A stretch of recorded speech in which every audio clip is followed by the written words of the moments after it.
कह रहे हैं कि हमने इनके मिसाइल और ड्रोन को मार गिराया। Дорогі українці, українки, сьогодні росіяни знову ударили по Херсону. Двічі за день. Вони зруйнували будівлю обласної адміністрації, ще одну цивільну будівлю. Вже не вперше вони атакують цю будівлю, але сьогодні саме показовий удар. Жодного військового сенсу. І все це, кожен такий удар зовсім не про так звані першопричини війни, про які в Москві люблять поговорити. Це про те, що вони хворіють. अच्छा जनरल ब्रजेश कुमार, मैं एक चीज समझना चाहूंगा कि कहाँ कमजोर पड़ रहे हैं पुतिन। मतलब एक ऐसा आकलन, उनका इनिशियल आकलन तो यही था ना कि हफ्ते भर में खत्म कर देंगे हम यूक्रेन को। यही सोच के उन्होंने इसी माइंडसेट से अटैक किया था। हफ्ते के 10 दिन समझ में आते हैं, 20 दिन, महीना, यहां तो 3 साल 3.5 साल हो जाएंगे अब, और 2 महीने बाद। जी बिल्कुल। शुरू में उनके आकलन बहुत गलत निकला और पता चला कि बहुत सारी उन्होंने गलतियां की थी। उनके जो जनरल स्टाफ थे, उनकी जो ऑपरेशनल आर्ट थी, उनकी जो टैक्टिक्स थी, उसको उन्होंने चेंजेस जरूर किया है during the course of war. एक जिक्र आ रहा था कि ये जो वॉर है एक लेबोरेटरी है। जितनी भी वॉर हुई हैं, विश्व वर्ल्ड वॉर 1, 2 और 3, ये दुनिया की सबसे बड़ी लेबोरेटरी रही।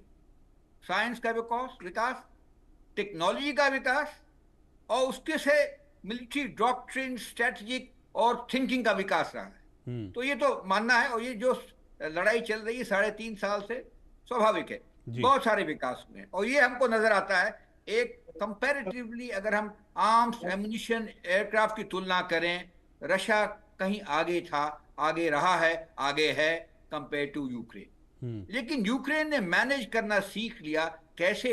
शुरू के वॉर में उनकी ग्रैंड बॉम्ब्स एक प्ले टॉय के हिसाब से टैंक्स को कैसे उन्होंने उड़ाया था जब वो कीव के आसपास घूमते, और बाद में उनके पैसे भी कम थे। तो जो इनोवेशन उन्होंने किया है ड्रोन्स के द्वारा क्षति पहुंचाने का, वो बहुत बड़ा इनोवेशन है और बाकी दुनिया उसके साथ सीख रही है।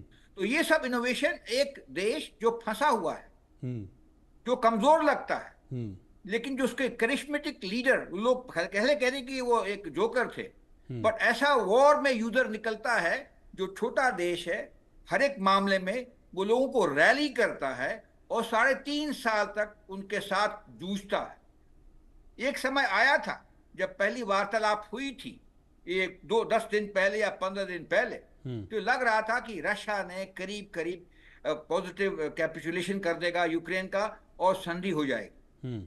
इसी बीच में इस यूक्रेन के लीडरशिप ने जो कमाल दिखाया है, वो फिनोमिनल, वो शॉक कर दिया होगा पुतिन साहब को, जनरल साहब और उनके जनरल स्टाफ, पूरे देश को।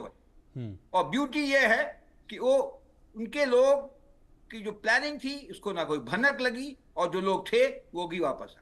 तो इस माहौल में हम कहें तो पुतिन की तरफ से पूरा आंकलन, जो कहते हैं ऑपरेशनल आर्ट का, स्ट्रेटेजी का और टैक्टिक्स का, गड़बड़ रहा है, सोच गड़बड़ रही। और 3.5-4 साल के बाद में रिसोर्स भी कम पड़ जाते हैं। एक्चुअली वो कहें जो अमेरिकन सैंक्शंस हैं उनको तंग कर रहा है, लेकिन उनके पास चीजें क्या होती है ये पता नहीं चलता है। तो लोग ये भी कहते हैं रूस की जो वॉर है, पेट्रोलियम, कमोडिटीज फाइनेंस करती हैं, तो अगर उसमें हम लोग भी शामिल हैं और यूरोप भी शामिल, हम जो उनका कच्चा तेल खरीद के यूरोप को भेजते हैं और तब से उनके यूरोप की भी इकोनॉमी चलती है, नहीं तो लोगों को दिक्कत आ जाएगी। तो ये सब माहौल के अंदर ये बहुत पेचीदा है कहना कि एक क्या चीज है। लेकिन ये बात तो सही है, पुतिन साहब क्या कहते हैं, परेशान है और कुछ करने की सोच रहे हैं। उतना आसान भी नहीं है, क्योंकि वो कोई गलत कदम उठाएंगे उसके पहले उनको चीन से भी बातचीत करनी पड़ेगी, हिंदुस्तान से भी बातचीत करनी पड़ेगी। हम लोग बड़े प्लेयर्स हैं, तो अगर कहें तीसरी विश्व युद्ध हो जाएगा या न्यूक्लियर वॉर लगा देंगे, ये थोड़ा सा इस स्टेज में मुश्किल लगता है। और जैसे अपने एम्बेसडर साहब कह रहे थे, जब तक वार्तालाप चलती रहती है तो अच्छी बात है। लड़ाई से तो कुछ नहीं निकलता है, लड़ाई पुश करती है आपको टेबल पे बैठने के लिए, डिप्लोमेसी दिखाने के लिए और इंटरनेशनल रिलेशनशिप के लिए।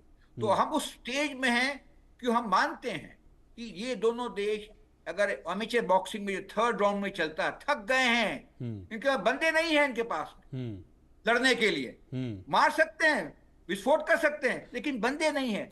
लड़ाई में लेकिन तो बंदे लेकिन चाहिए। फिर यहीं से एक सवाल ये भी खड़ा होता है, मैं इस सवाल को आगे लेकर भी चलूंगा, इस सवाल को, कि पुतिन अगर चीजें लगती हैं कि चीजों को सीज फायर होना है, तो क्या पुतिन एक ऐसे एंड पे